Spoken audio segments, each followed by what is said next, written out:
Hey, yeah, I'm talking to you. Put that cocktail down, because we're going to have a serious chat. And listen up. You might learn something.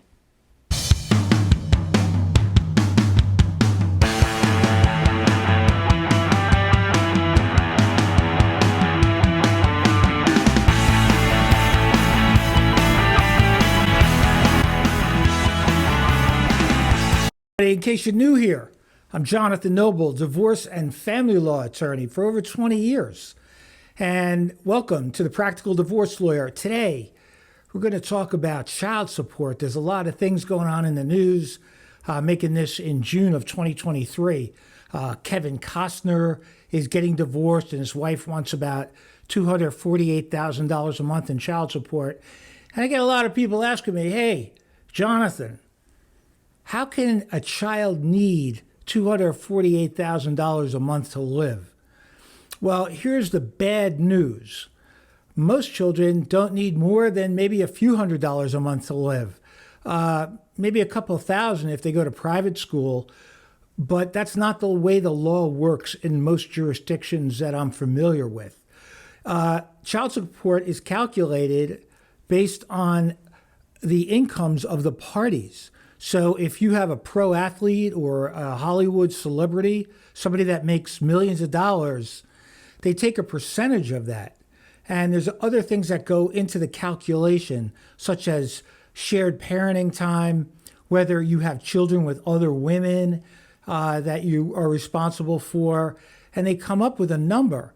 So if you're making $20 million a year, you can pretty much be rest assured you're going to be paying hundreds of thousands of dollars a month in child support. And even if the child couldn't possibly need that much, that's not the way the law works. So the problem with that is it causes a lot of friction between the parents. And another big problem is if the income of the really high earning person goes up and down. Let's say like Jeremy Renner, he's an actor, and then he wasn't working for a while. I think he filed a petition to modify his child support downward because he wasn't making any films. Well, that's probably going to get granted, but it's still going to be high compared to what the average person pays. There's a lot of people who try to skirt their child support obligation by being unemployed, and that doesn't work in most jurisdictions because why? They assign an earning capacity to you. So there have been cases where a guy is a nurse and he quits being a nurse and he goes back to medical school and he's not making any money. Actually, he's paying a lot of tuition. They still hold him to the earnings, what he could have earned as a nurse. And some nurse practitioners or PAs, they make hundreds of thousands of dollars a year too. So if you're making a lot of money and you say, look, I'm going to medical school so I can make even more, please pause my child support, you're going to lose. What can you do about it in order to try to protect yourself? Well, there's very little you can do. The worst cases I've seen is where guys will have a child with someone that they don't plan to co-parent with and they don't plan to live with. And the person becomes what's known as a baby mama terrorist. They just keep bringing this guy back and back and back. It happens a lot to pro athletes where they'll be on the road and they'll have a child with some beautiful woman hanging out at the bar. They all know where these guys are staying.